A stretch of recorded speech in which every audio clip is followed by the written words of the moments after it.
sur RJFM, 7h45, l'invité du jour. C'est un sujet qui fait souvent débat, celui du tri des déchets. Et pour en savoir plus, pour découvrir également tout ce qui se passe finalement derrière le processus, eh bien il y a une journée porte ouverte, en tout cas demain, sur le site du SICTOM à Givrette, à Domérat. Ce sera de 9 à 18h. On va en parler dans les 10 minutes qui viennent avec nos invités. Alexandra Boutet, bonjour. Bonjour. Chargée de communication pour le SICTOM, et puis le directeur Rémi Boroviac, bonjour. Bonjour. Merci à tous les deux d'être dans nos locaux ce matin. Je le disais, c'est vrai qu'à chaque fois qu'il y a des mesures qui sont prises lors du bouclage du budget du SICTOM, notamment les usagers forcément commentent beaucoup tout cela. Il est important du coup dans ce cadre-là qu'il y ait des journées comme celle de demain pour expliquer concrètement, montrer ce qui se passe en matière de tri des déchets. Oui, effectivement. Et en plus, ça nous permet aussi, nous, d'avoir une autre vision que les gens peuvent avoir du SICTOM que les réseaux sociaux.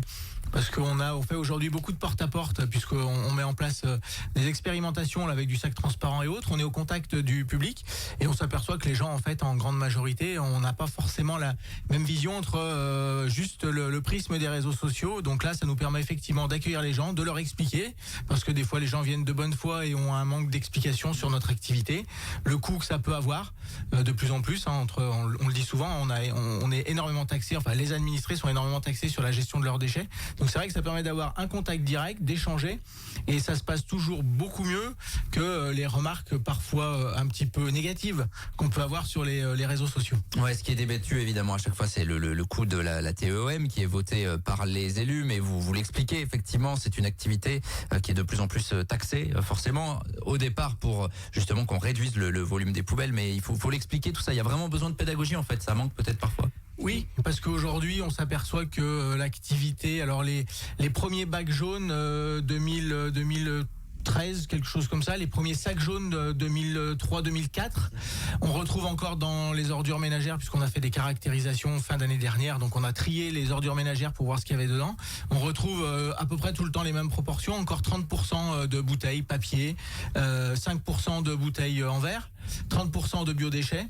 Donc ça fait 65% de déchets qui n'ont pas leur place dans la poubelle ordure ménagère, et pourtant normalement tout le monde a tout ce qu'il faut chez lui, son bac jaune, son composteur, pour trier ses déchets, et ce qui permettrait effectivement de très grosses économies si tout le monde faisait le job correctement. Alors on est dans un monde en pleine évolution, mais c'est vrai que là, quand on fait un petit flashback, un petit coup d'œil dans le rétro, c'est vrai que depuis 10 ans c'est énorme tout ce qui a été mis en œuvre en fait. Alors vous avez parlé des poubelles jaunes, mais qui commencent déjà à dater, on était jeunes, hein. Mais il y a plein de choses qui ont été mises en place, notamment dernièrement les biodéchets par exemple. Oui, les biodéchets qui étaient alors une obligation réglementaire, mais c'est vrai qu'on était à l'heure de l'obligation, qui était 1er janvier 2024. Donc aujourd'hui, l'ensemble de la population sur le territoire du SICTOM, donc les 83 communes, ont une solution pour trier leurs biodéchets, que ce soit du composteur individuel, qui sont donnés au même titre que les bacs au SICTOM. D'ailleurs, si les gens en ont pas, ils viennent samedi, on pourra leur en donner un. Du composteur partagé pour le pied d'immeuble ou autre. Et après, quand on est sur du plus urbain comme Montluçon, comme Antry, Domérat, on a mis des points d'apport où les gens peuvent, puisqu'on leur fournit un bioseau, venir vider leurs biodéchets. Et ces biodéchets sont ensuite compostés sur notre plateforme à Domérat. Donc en plus, on n'envoie pas ça à l'autre bout de la France, c'est reste vraiment chez nous et valorisé après en compost agricole. Alexandra Boutet, vous en faites des opérations de communication auprès du grand public. Vous avez vu l'évolution finalement aujourd'hui, pour vraiment pas savoir, il faut presque le faire exprès quoi.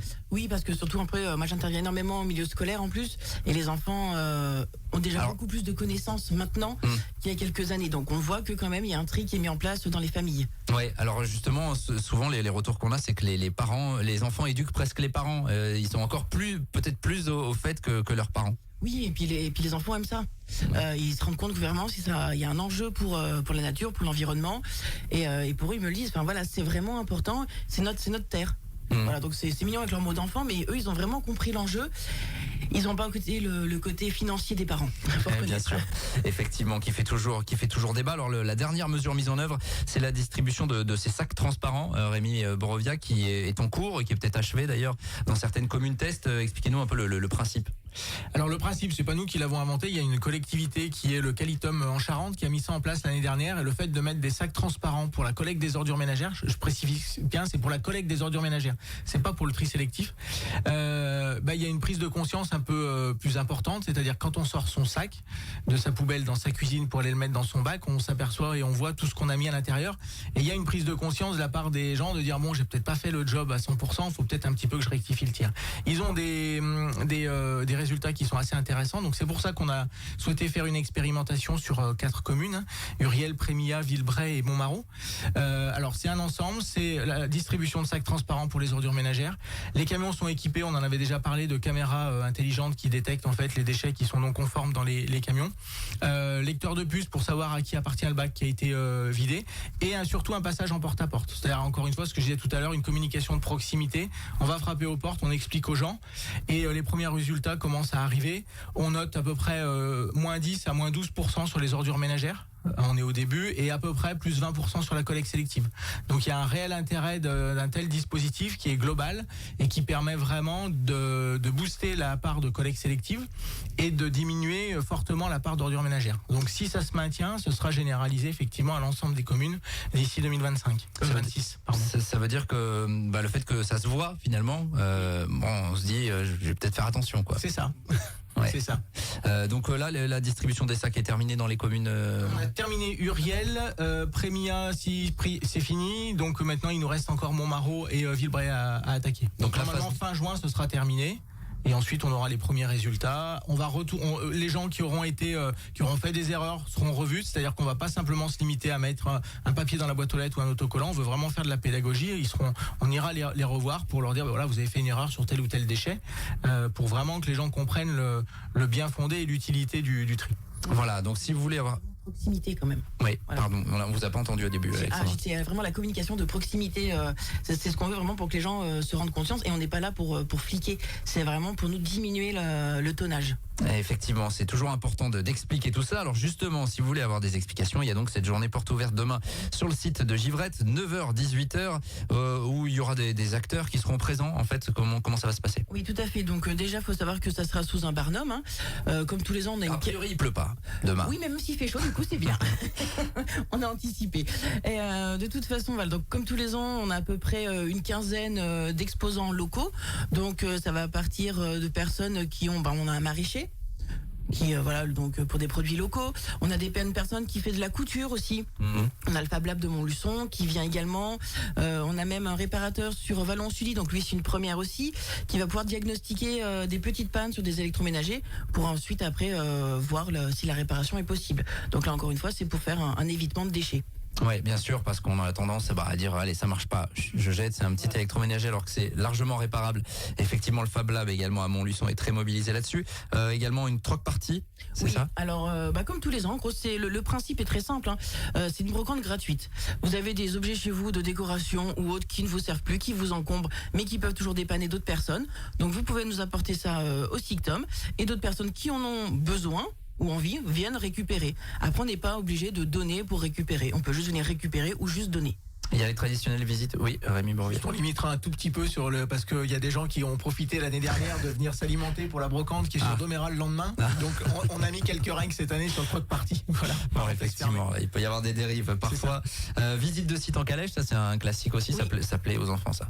Aux parents aussi. Tout le monde aime bien. Effectivement, puis c'est l'occasion vraiment d'avoir les explications sur notre site, tout en étant encore une fois un côté un petit peu écolo avec les calèches. Oui, bien sûr. Et puis voir comment ça marche exactement. Justement, pour voir comment ça marche, peut-être que la meilleure pédagogie, c'est d'aller visiter le centre d'enfouissement.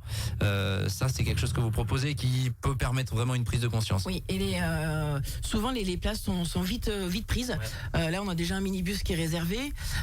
Donc là, effectivement, ça c'est vraiment quelque chose de très important, parce qu'on se rend compte vraiment de l'étendue de nos déchets à ce moment-là. Oui, parce qu'on a l'impression que nos déchets ils s'évaporent, en fait pas du tout. Non, voilà, quand on les a sous les yeux, enfouis donc sur le site de Maillet, on se rend compte de tout ça. Donc il y aura des possibilités de visite, et puis vous serez présents évidemment, les acteurs du Sictom, pour informer là-dessus, informer également sur les déchetteries qui seront évidemment ouvertes demain. Elles seront ouvertes, évidemment. Ça aussi, il y a des débats. Et puis on va profiter peut-être de ce temps là, il nous reste une minute pour évoquer les démarchages frauduleux, parce qu'en ce moment c'est un peu la période, et vous vouliez alerter un petit peu tout un chacun sur ce qui peut se passer depuis quelques jours. Oui, alors on est alerté nous régulièrement de gens qui nous appellent appellent en disant les services du SICTOM sont passés, ils nous ont proposé tel service moyennant un dédommagement financier. Donc le SICTOM fait du porte-à-porte, passe pour apporter le service, que ce soit des bacs, on a parlé des sacs transparents, mais c'est jamais avec derrière une rémunération. Donc voilà, les gens,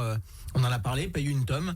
C'est la TOM qui paye l'ensemble des services proposés par le SICTOM. Donc oui, nous faisons du porte-à-porte. Oui, nous passons pour distribuer différents produits, mais jamais nous ne demandons de l'argent aux particuliers. Donc si des gens se présentent en tant que SICTOM en demandant ensuite un dédommagement, il faut bien évidemment refuser, puisque ça ne peut en aucun cas être le SICTOM. Important de le rappeler. Et nos agents sont identifiables.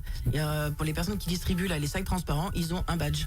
Ouais, voilà, c'est visible et effectivement, certains profitent de cette situation-là pour s'engouffrer dans la brèche et faire du démarchage frauduleux. Soyez prudents, c'est le message. Et si vous voulez vous informer sur le tri des déchets, découvrir un petit peu l'envers du décor, direction demain le site de Givrette à Domérat du SICTOM pour cette journée porte ouverte 9h-18h. Merci à tous les deux. Merci. Merci à vous. Bonne journée et rendez-vous donc demain sur le site de Givrette. Il est 7h56 sur RJFM. On revient dans quelques minutes. Tous les matins, 7h45, l'invité du jour en direct sur RJFM. Retrouvez l'invité du jour en podcast sur rjfm.net et l'appli RJFM, mais aussi en replay vidéo sur YouTube et Facebook. RJFM.